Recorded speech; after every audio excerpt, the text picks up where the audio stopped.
Okay, so now you have created an evaluation system for your employees. Now we are at the point where what are we going to do with the information that we've obtained in the evaluation? So these next two assignments are on this particular video is going to be on retention programs, but then your following assignment will be on disciplinary programs. So these are the next two steps that we take after we have this data that we collected when we evaluated our employees. So just to recap, like I do every time, in the beginning, you identified what jobs you were going to need, like what job positions you were going to need in a concept, right? Then you determined what duties each of those job functions was going to perform.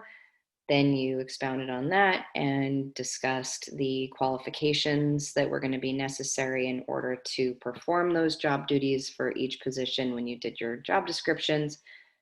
Then you went through and determined a selection process. Where were you going to post the job description? How are you going to hire? What processes you were going to go through to choose who you were going to hire? Then once you hired, you onboarded, orientated, and trained your employees. So you have a system in place for that now.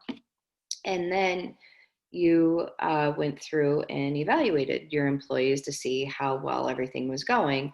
And in that evaluation, now we have all this data that we got, and you can go through and now determine what employees you want to keep, which ones might need to be disciplined, which ones might ultimately need to be let go based on how you've been able to evaluate your employees on an ongoing basis.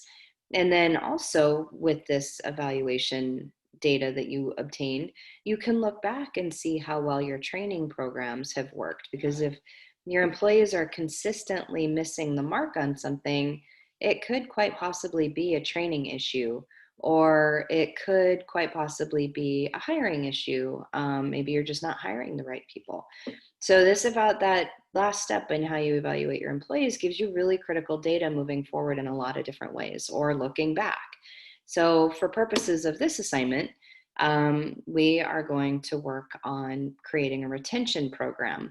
So as you evaluated your employees and you've been keeping an eye on things, you're like, hey, I've got some really good talent here and I want to keep them because this is an industry that is high in turnover. So we have a lot of people that job hop in this industry all the time looking for more money, but not just more money. Sometimes it's an opportunity to be in a leadership role, or maybe the work is more meaningful to them somehow. So you want to keep your good people because having good employees is essential to the success of a good business. So anyway, now you want to think about different ways that you can retain your employees.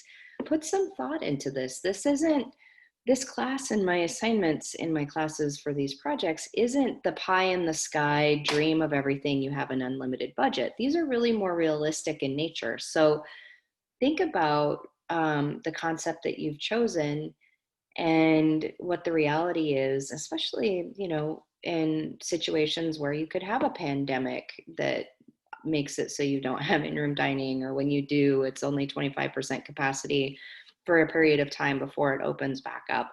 Um, there are financial implications in this industry that are real, and so I want you to take those into consideration when you're doing this retention program. Don't just say, oh well, I'm going to make, all my line cooks are even going to make 50,000 a year. I mean, come on, that's not realistic, unless you just have a bunch of money to throw at something, and you don't care about profit margins and those kinds of things. So anyway, that's not the focus of this assignment. It's not pie in the sky, unlimited budget. Like, think realistically, like what can you, what could you, with your concept and in a normal climate, and then maybe in the current climate, what, like what could you realistically pay? We all know, and when we get into the final project, we'll dig in more on the minimum wage. So obviously you have to pay at least that. And for the purposes of your final project, we'll dig more into those laws. But is it that you can only afford to pay minimum wage for some of your positions? Well, how, in that case, are you going to try and retain your entry level people if all you can pay is minimum wage? But let's say maybe someone down the street is independently wealthy and just has a ton of money to throw at things, and they can pay their minimum wage employees, their normal minimum wage employees, maybe $1 or $2 more an hour than you can.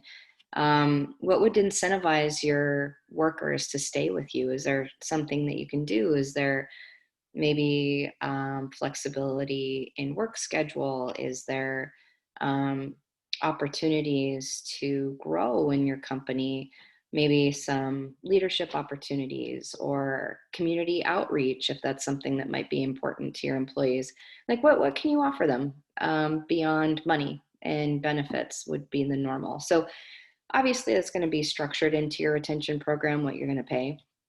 But and if you can pay more than minimum wage, and you think, and based on your concept and how you have your business plan set up, then awesome. Maybe you have fewer employees and you pay more money, and maybe you're a working owner, and you're able to offset and be able to pay more money to your employees. I don't know, but that's up to you, and that's in your concept. So think about that. How are you going to retain your good talent, um, and get creative?